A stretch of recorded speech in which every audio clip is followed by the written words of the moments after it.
कि जब मैं सुबह उठता हूँ तो यही सोचता हूँ कि जो मैं करने जा रहा हूँ उसके अंदर कोई अच्छी बात है या नहीं। और मैं बहुत किताबें पढ़ता हूँ। As a matter of fact मेरे पास खुद कुछ 15 या 20 हज़ार किताबें मेरे पास घर में हैं। और मैं हर वक्त दिन में 3 किताबें एक साथ पढ़ता हूँ। एक मैं अपनी गाड़ी में पढ़ता हूँ जब काम पर जा रहा होता हूँ, एक मैं सोने से पहले पढ़ता हूँ, और एक, आप ज़्यादा ना हंसे तो बताऊँ, बाथरूम में पढ़ता हूँ। सो आई रीड ऑल 3 बुक्स। और मैंने बहुत सारी सेल्फ हेल्प और सेल्फ रियलाइजेशन की किताबें भी पढ़ी हैं, लेकिन इस किताब की एक यूनिकनेस है।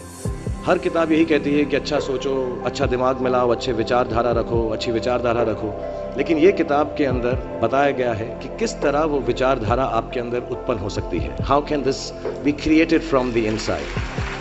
And the second unique quality of this book is कि ये सब कहना बहुत अच्छा है कि अच्छी विचारधारा रखो, लेकिन हमारे अराउंड इतनी नेगेटिविटी रहती है, हम हमेशा बुरे ख्याल इंसान को बहुत जल्दी आ जाते हैं। बट ये किताब के अंदर ये भी बताया गया है कि कैसे वो सेंटर को, वो सोर्स को टैप करके हम बुरे ख्यालातों से बचें। As a matter of fact ये हमारी ज़िंदगी की सबसे बड़ी लड़ाई होनी चाहिए। मैं इस किताब में से 2 पंक्तियाँ आपको बताना चाहूँगा कि हमें लगता है कि विचारों वाला रावण ज़्यादा शक्तिशाली है, पर उसे ताकत कहाँ से मिलती है? उसे ताकत हमसे ही मिलती है, हमारी सोच से मिलती है। इस किताब में उस सोच, उस सोर्स को कंट्रोल करना सिखाया गया है। और मैं इस्लामिक रिलीजन का हूँ, मैं मुस्लिम हूँ। हमारे में एक वर्ड है जो बहुत मिसयूज़ होता है, जिहाद। जिहाद का भी थॉट प्रोसेस बिल्कुल यही है कि हमारे अंदर जो बुरी सोच है उसको कॉन्कर करना, उसके लिए लड़ना, उसे जिहाद कहते हैं। बाहर सड़कों पे लोगों को मारने को जिहाद नहीं कहते। 2-3 बातें और कहूँगा लोगों के बारे में जिन्होंने मुझे यहाँ पर बुलाया है, इनसे मेरी मुलाकात हुई और बहुत अच्छा लगा मुझे। जैसा मैंने कहा कि सुबह उठते ही अच्छी थॉट्स सोचो। इस किताब में 2-4 लाइनें और ऐसी हैं जो मुझे लगता है हमको सोचने पर मजबूर करती हैं। If you get up in the morning and if you think only good thoughts, किसी के लिए बुरा मत सोचो, सिर्फ अपना अच्छा सोचो। मैं बड़ा सेल्फिश आदमी हूँ और मैं बिलीव करता हूँ कि अगर दूसरों का सोचने का मौका ना मिले, अपने लिए भी सिर्फ अच्छी बात सोचो। ये मत सोचो कि दूसरा हार जाए, ये सोचो कि मैं कैसे जीतूँ। It's only a way that you can turn around the same thought. Because as this book says, विश्व में किसी भी चीज के भौतिक निर्माण से पहले उसका विचारों में निर्माण होता है, which is true. I believe all things created in this world are created by our own thoughts. जो विचार होश और जोश में किए जाते हैं वे ही हकीकत को बदलते हैं। दुनिया वैसी नहीं है जैसा आप सोचते हो, दुनिया वैसी है जैसे आप हो। सो जो भी आपको कभी कभार दिल में आता है कि ये इंसान में से अच्छाई नहीं कर रहा है, ये घटिया है, ये बुरा है, ये जो सिचुएशन है अच्छी नहीं है, as a matter of fact अगर आप अपना नजरिया बदल के रात को सोने से पहले उसी आदमी के बारे में उसके पॉइंट ऑफ व्यू से देखें, उसी सिचुएशन को एकदम नेगेटिविटी के बिना देखें, तो आपको मालूम पड़ेगा कि सिचुएशन इतनी बुरी नहीं है। आपके अराउंड जो लोग हैं, दोस्त हैं या दुश्मन जिन्हें आप समझते हैं, वो एक्चुअली दुश्मन नहीं है। So it is the way you think of the world, that is how the world will look to you, is the most important aspect of this book.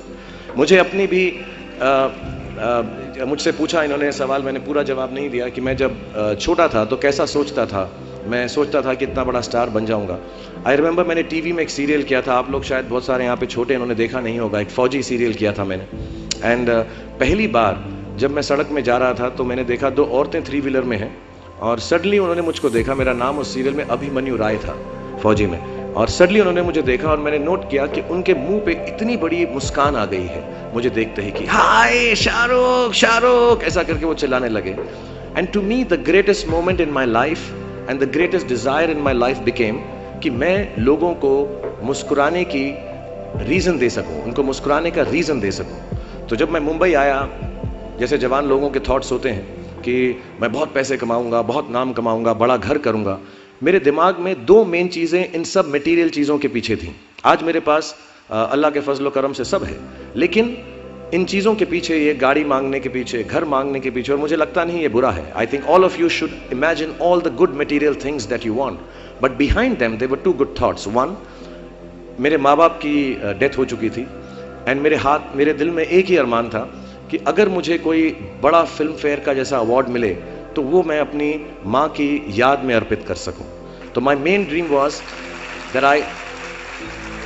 I should win the award and become so big that my mother can see me from heaven. मेरे दिल में ये था। और दूसरी बात ये थी कि जो भी मैं काम करूं, जितने साल भी मैं काम करूं, मैं लोगों को मुस्कुराने के रीजंस देता रहा हूं। So my thoughts were always very positive. My reasons were very, very clear कि I will do this to bring smiles to people's faces. And that's the God's honest truth. Today sometimes I don't need any of it, but I keep working day and night, 20 hours a day. मेरे बेटे का जन्मदिन था परसों और उसने कहा आप मेरे साथ नहीं हो। नहीं, मैंने कहा मैं काम पे जाऊंगा, बिकॉज लोगों की मुस्कुराहट मेरे लिए सबसे ज़्यादा अहम है। So if you have a good reason, if you have a good reason, all your thoughts and beliefs and everything that you want in this material world will come through. जितने भी जवान पीढ़ी के लोग यहाँ पर हैं मेरे जैसे, जो 20-22 साल के हैं, उन सब से मैं यही गुजारिश करूँगा कि प्रैक्टिकल पर्पसफुलनेस, कि जो काम आप कर रहे हैं उसका कहीं ना कहीं नतीजा अंजाम मिलना बहुत ज़रूरी है। अगर आप 8 घंटे काम कर रहे हैं तो उसकी आपको तनख्वाह मिलनी चाहिए।